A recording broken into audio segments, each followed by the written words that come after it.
دن ہے وہ واپس نہیں آئے گا، کیونکہ اللہ کا نبی اس کے لیے بد دعا کر رہا ہے۔ عیسیٰ علیہ السلام نے ان بندوں کو واپس بھیج دیا۔ ادھر تو بھی کیا کرتا ہے، معمول کے مطابق 3 روٹیاں اپنے ساتھ لے کر اپنے کام کی طرف روانہ ہو جاتا ہے۔ راستے میں اسے سائل ملتا ہے، سائل سوال کرتا ہے، میں بھوکا ہوں، غریب ہوں، محتاج ہوں، اگر تمہارے پاس کچھ کھانے کے لیے موجود ہے تو تم مجھے دے دو۔ بات کی سمجھ آئیے تھی؟ اگر تمہارے پاس کھانے کے لیے کچھ موجود ہے تو تم مجھے دے دو۔ دھوبی نے 1 روٹی کو نکالا اور سائل کو دے دی۔ سائل نے خوش ہو کر دعا کی، اللہ تیرے گناہ کو معاف فرما کر تجھے جنت میں خوبصورت مال عطا فرمائے۔ سبحان اللہ، اللہ تجھ سے راضی ہو جائے۔ دھوبی یہ سن کر بڑا خوش ہوا، دوسری روٹی نکال کر سائل کو دے دی۔ سائل پھر خوش ہوا، خوش ہو کر دعا دی۔ دھوبی نے تیسری روٹی نکالی اور سائل کو دے دی۔ سائل خوش ہو گیا، سائل نے پھر دعا دی۔ دھوبی بھی خوش ہو گیا، اپنے معمول کے مطابق وہ کام پر چلا گیا۔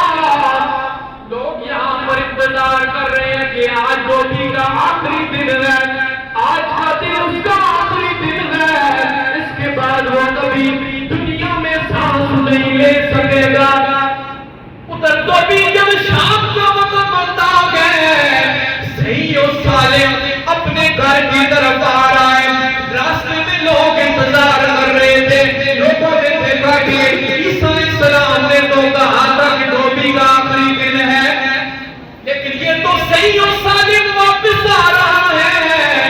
لوگ عیسیٰ علیہ السلام کے پاس گئے، جا کر کہا، اے اللہ کے نبی، آپ نے تو کہا تھا کہ آج اس کا آخری دن ہے، پھر یہ تو ہمارے سامنے صحیح و سلامت آ رہا ہے۔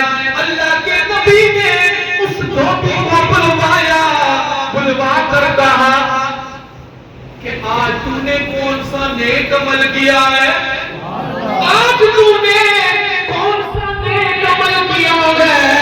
دھوبی کہنے لگا، میں صبح جا رہا تھا، راستے میں مجھے سائل ملا، میں نے 1 روٹی کر کے اس کو صدقے کے طور پر دے دی تھی۔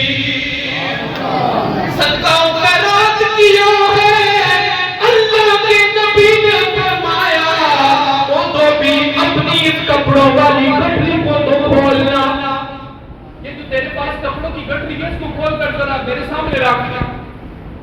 اب جیسے ہی وہ دھوبی کپڑوں کی گٹھری کھولتا ہے تو وہاں اس کے اندر ایک وحشتناک سانپ موجود ہے۔ سانپ موجود ہے، لیکن اس سانپ کے منہ کے اندر ایک لوہے کی لگام پڑی ہوئی ہے، سانپ ڈس نہیں سکتا، سانپ کا منہ بند کر دیا گیا ہے۔ اللہ کے نبی عیسیٰ علیہ السلام نے سانپ سے پوچھا کہ تجھے اللہ نے اس کو ڈسنے کے لیے بھیجا تھا تو پھر کیا معاملہ ہوا ہے؟ وہ سانپ کہنے لگا کہ مجھے اللہ نے اس کو ڈسنے کے لیے بھیجا تھا، لیکن ماجرا یہ ہوا ہے کہ جیسے ہی میں نے اس کو ڈسنا چاہا اس سے پہلے اس نے اللہ کی راہ میں صدقہ و خیرات کیا تو ایک فرشتہ آیا تو اس نے آ کر میرے منہ میں لگام دے دی، جس کی وجہ سے آج یہ زندہ بچ گیا۔ بات سمجھ آئیے کہ اس نے اللہ کی راہ میں صدقہ و خیرات کیا ہے تو پتا چلا کہ صدقہ و خیرات کرنے سے، اللہ کے گھر کی خدمت کرنے کی وجہ سے اللہ اگر کسی بندے کی موت بھی لکھی ہو تو اس موت کو بھی تبدیل کر کے اسے زندگی عطا فرما دینا اللہ اسے۔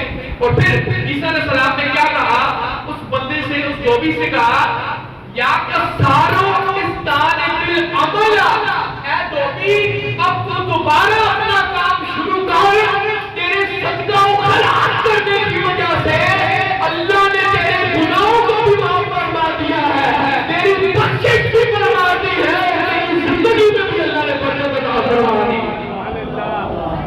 یہ ہے صدقہ و خیرات کرنے کی برکت۔ مصیبتیں اور بلائیں تو بڑے دور کی بات ہے نا، موت اس سے بڑی چیز ہے۔ اس دھوبی کی موت لکھی جا چکی تھی، لیکن جیسا ہی اس نے صدقہ و خیرات کیا تو اللہ نے اسے دوبارہ زندگی بھی عطا فرما دی اور زندگی میں مزید برکت بھی عطا فرما دی۔ اب آپ سے بتا رسول اللہ، اب یہ مسلم اور بخاری شریف کی حدیث ہے کہ رسول اللہ صلی اللہ علیہ وآلہ وسلم، اور اگر آپ کے دل پر یہ جملہ لگے نا تو سبحان اللہ میں کنجوسی نہیں کرنی، بہت بڑی حدیث آپ کے سامنے بیان کرنے جا رہا ہوں۔ مسلم اور بخاری شریف کی یہ حدیث ہے کہ نبی پاک صلی اللہ علیہ وآلہ وسلم نے ارشاد فرمایا کہ اگر میرے پاس اونٹ پہاڑ جتنا سونا بھی ہوتا تو میں اسے 3 راتیں گزرنے سے پہلے اللہ کی راہ میں صدقہ و خیرات کر دیتا۔ 3 راتیں گزرنے سے پہلے میں اس کو صدقہ و خیرات کر دیتا۔ پھر رسول اللہ صلی اللہ علیہ وآلہ وسلم مسجد میں تشریف لائے، نماز کا وقت ہو گیا، اب صحابہ پاک صحابوں میں کھڑے ہو گئے، اگر یہاں پر اقامت کی اجازت دیا تو سارے کھڑے ہو جاتے ہیں۔ اس طرح کا منظر، اس طرح کا سما وہاں پر بن گیا تھا، اقامت کی جا چکی تھی۔ مجھے یہ بتائیں کہ یہاں پر جب ہم اقامت کہتے ہیں تو پھر بندہ کس طرف جاتا ہے؟ نہیں جاتا، پھر بندہ نماز کی طرف بھی ہوتا ہے نا۔ رسول اللہ صلی اللہ علیہ وآلہ وسلم نے کیا کیا؟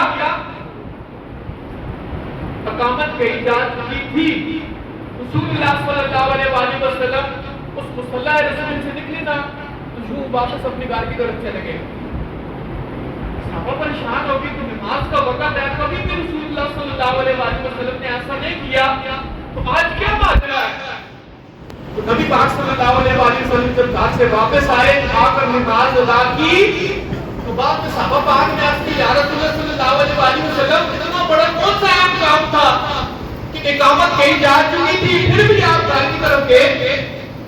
تو نبی پاک صلی اللہ علیہ وآلہ وسلم نے ارشاد فرمایا کہ میرے پاس چند دینار تھے، میں نے یہ مناسب سمجھا کہ نماز ادا کرنے سے پہلے میں ان دیناروں کو اللہ کی راہ میں صدقہ و خیرات کرا۔